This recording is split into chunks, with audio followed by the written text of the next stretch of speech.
Ladies and gentlemen, you got it on Ebro in the morning. We have been invited to the crib of Birdman. I hope y'all enjoy yourself out here in Miami. Yes, we are. We appreciate the invite. Without a doubt. It is beautiful. Thank you very much. I was telling Ebro, I don't think me and Ebro have ever sat on Versace couches. It's very luxurious. Versace is my favorite brand. It's like, I love the brand. I think he got the most, his furniture and his clothes. And you're in Miami, so you got to go with the swag. Of course, of course. Did you ever get to meet him? No, I never met him. Oh, interesting. Never met him. So Bird, we got to get right to, the business at hand. You don't do a lot of interviews. Can you talk closer to the mic for me? Never have. Yeah, and so when I saw most recently you doing an interview, it was interesting. What made you decide to go have that conversation? Which one? Where you evidently had some words to say to the Breakfast Club in Charlamagne. I felt like I was coming to New York anyway because I was shooting my music mogul. And I felt it was time for me to go sit down and see this man. I think for a few years he been just slandering my name, just playing with my name and not respecting me. To me as a man, it was deeper than music to me. So I just wanted to go up there and see what's happening, man. Put some respect on my name, my nigga. Straight up. And now the shirts come out, so Birdman's about that money, so the shirts is ready. I mean, if you know me, you know I'm 48 hours. If you know me, you know I'm about money, man. That's my thing. I'm a hustler. I was born that way. So I've known you now probably, when did you start Cash Money Records? I've been with Universal 20 years, so you probably know me. I've known you since Slab 1 and y'all did the first party. You knew me before the music. Yeah. Way back when we was independent. Yeah. So it's 20 plus years, bro. I've never seen you bring your street character to the public other than within your music. So this disrespect that you feel like people are showing you. What do you have to say to people who are talking about Birdman's business endeavors? I really don't try to get caught up into how a person feel about me or what they think about me, because life still goes on, man. I lost a lot at a young age, so how a motherfucker feel about me don't move me. I still get up every morning, go to work. I feed a lot of people in this game, man. I did a lot for this game, for hip-hop, man. You understand me? You might have an individual with a job like him with feeding 1, 2, maybe 3, or maybe a few households. I feed thousands of people in this game, man. I go and sign youngsters and turn them into millionaires, and that trickle down to, feeding a lot of people. And I've been doing this for years. And I am probably done sold more records than any company ever since hip hop started. You understand me? So I can understand a man with his opinion, and that's respectable. But I just feel when you're going off the record and saying taunting shit for years, then I feel to believe as a man, I'm gonna make sure that man respect me as a man. There's no other way about that. It ain't no other way to understand that. So when you bring up, people respecting you, obviously the names of other individuals are brought up who also had some negative things to say about you. Ross, Trick Daddy. Why do you believe they have negativity towards you? I really don't know. Man, Ross was like brothers every day hanging together. They one of the reasons we came to Miami, because them niggas embraced us so strong when we came out here. Really though, I don't know what his call was. You understand me? To even get into me and my son business. That's my son. So whatever business me and him have, that's my son. That shit gonna work itself out. I have the utmost respect for Ross. We come up and, I taught him a lot of game in this shit. He watched my pimping and he went and did his own thing with it, as being a hustler, but it threw me off. Did you ever say anything to them? No, I ain't spoke to him or seen him. And if you do? If we speak, we speak. If we don't, we don't. I can go the rest of my life not speaking to nobody. I don't give a fuck about that. Right. That don't make me, I ain't gonna put no money in my pocket. I'm out here, I'm hustling, man. I gotta feed my family and feed my homies and my team, my clique. That's what's most important to me. So what is it's obviously money with you and Lil Wayne, right? There's a money issue there. I think it's more of a misunderstanding than a money issue. If you know me, I always gave Wayne any and everything he ever wanted, man. Our train's still moving, man. Drake just put out an album, man. Nicki in the studio, man. The train's still moving. I think there's a lot of misunderstanding And me and him talk, but you best believe that situation gonna work itself out, bro. I'm not gonna continue to be a part of hip hop without, even if he with me or not. You understand me? And our relationship to me have changed. And I always wanted to be a part of my son's life any kind of way possible. That's important to me because I'm a family man, and I'm not gonna let this music and this money ever interfere with how I feel about my son. I love him, and we're gonna figure it out, guaranteed. Are you you and Slim are very involved in the music making process, always have been. You know, and a lot of people don't even know how deep Slim and you go with making music, like instruments, high school, just y'all always been involved in making great music. Was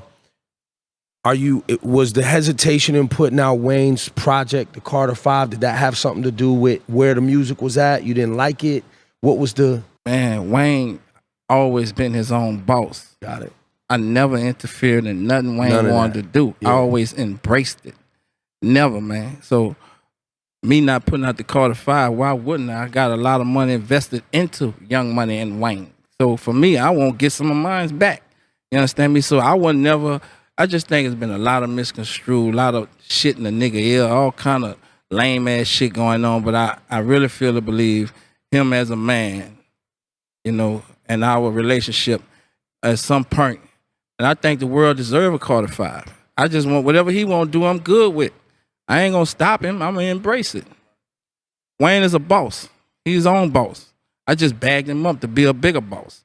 So I would never stop him from doing nothing. He's still putting out records. I could stop that shit if I wanted to. I ain't gonna stop him from hustling. We in this for the money, man. We rap for the money. I mean, it's funny because I saw Wayne taking pictures with Ross and Trick Daddy for the Formation tour when he came into town. And you guys, you said that you guys are in a good place. You know, you said it before. That's your son. But how does it make you feel when he's still so close to the people like Ross and Trick Daddy? First of all, I don't take Ross or Trick as an enemy to me. I think people, nigga, say it how you feel. You know, and I don't think my son call himself being disrespectful to me with a picture. If that's how they feel, then that's how they feel. It ain't personally affect me in no kind of way. To be honest with you, keeping it 1,000, I personally don't give a fuck about them taking a picture. That don't move me. You understand me? I'm doing my thing with my crew and my clique, and you know, and that's just what it is, you know. And I can't say nothing more or less about that. Right. Do you now as things move on, for you've decided to capitalize on a lot of the social media. Did you know, are you laughing at the things you're seeing too? A lot of this shit funny, man. But honestly, man, I'm looking at this shit like, y'all don't understand how dead serious I was in that building, man. Y'all done made this shit, and it's cool. I'm with it. But that kind of lighten the mood, though. You got to give it that. Gave a nigga a laugh, and I don't like to laugh. You know what I mean? I don't like to smile, but it's cool. I mean, a lot of that shit is real funny they got on the internet, man. But it's cool, though. As soon as you saw everybody posting all, because do you pay attention to social media, right? I was thinking it was being funny on the way I talk. Like, you know, I'm from New Orleans. We talk with a slang. Yeah. Everything is a slang. Everything is a slang. Sometimes it be, you know, when we first got in the business, nobody understood nothing we said. Yeah. Through our music, we educated people on how we talk, but as time goes, shit changed and the slangs changed. You know, that's how I say respect. I say curry with a K. You understand me? And as soon as it covered, like, you're like, we got to make this a t-shirt right now. I just felt like, you know, my brother, he a hustler too. You know, we born bred hustlers in our bloodline, so I just felt like, fuck it, we just make it out a real joke, but let's get some money off it at the same time. Bird, you've been a boss in the game for a minute. You've been making a lot of money for a long time. You see that plaque up there? Yeah, I took a photo of it and put it on my Snapchat. The plaque say 1 billion sold, man. 1 billion. And you got people that's real legends, man, that I admire and look up to. That's right. Like that pioneers who started this shit, like the Russells and the Kevins and all these boys who really put it down, the Jays, all these boys who put it down. They ain't got that, man. We took, when Jay-Z said he retired and a lot of people left the game, we took the hip-hop and held this shit down. Yeah. And numbers don't lie, man. And really, them guys I salute because they really the people that I looked at when I was doing this shit. And also, I think right now, bro, we don't have enough CEOs in the game. Everybody want to be fucking rappers. Nobody don't want to put nobody on. You understand me? We need more CEOs in the game, niggas who know how to organize and mastermind and put people on and make them young men successful. I think that shit is dead. How we gonna continue to have hip hop live when we don't have motherfuckers like me doing business, the business that's helping people or putting people on? Everybody want fucking rap, but nobody don't want to make rappers. I think that's what we love about Nicki Minaj, because she's always made it very clear. Like, she is a superstar, but she always says from the very beginning, I wanted to be a CEO. I wanted to be a boss, have my own empire. I think that's very important. I mean, to survive, because anybody can make a hit record, man. Anything can be a hit record, but to build an empire, that's something totally different, man. I really like what Nicki have done. You know, I tilt my hat to Nicki. I think I always say she probably would be the biggest and the best that we done had so far in hip hop. I don't think no female have built an empire like she have. And you know what Drake doing? It's like, look how far he taking his talent from being on a TV show to being right now the biggest artist in the world. He got the NBA, he got Michael Jordan. You know, he had the heights of his life.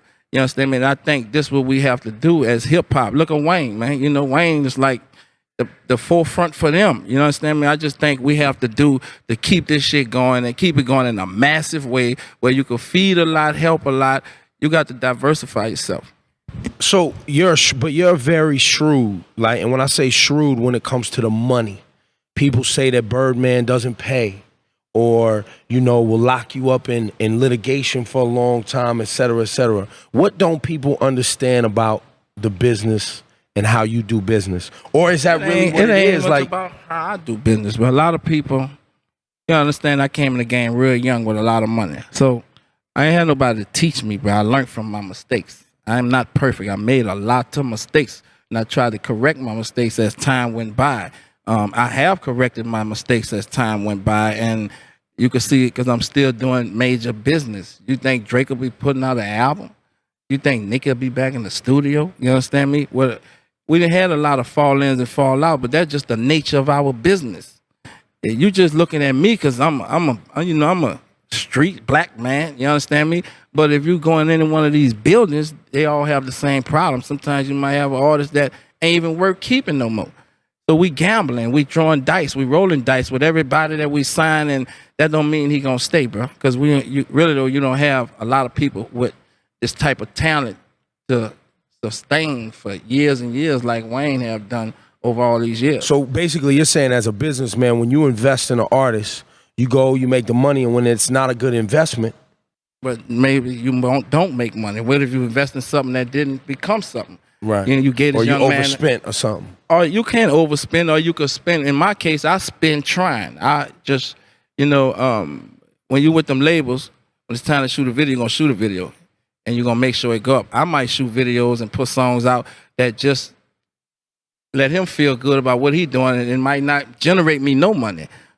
Then again, you might put a nigga album out and it don't sell. It's a gamble. Everything with this music business is a gamble. Some of your gambles have to be like a Wayne, Drake, and Nicki. It don't come special like that. Right. All on one field. For that Wayne, Drake, Nicki, how many times did you probably lose? I never lost.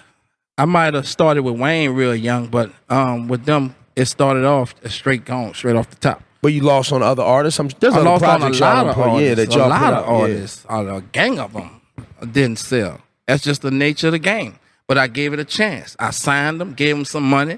You understand me? Gave them videos, spent money, promotion, marketing, dropped the album, studio. You understand me? They got L's and W's come with the game. But now it's different, bro. You got to monitor all that. One time I had like 30, 40 artists, man.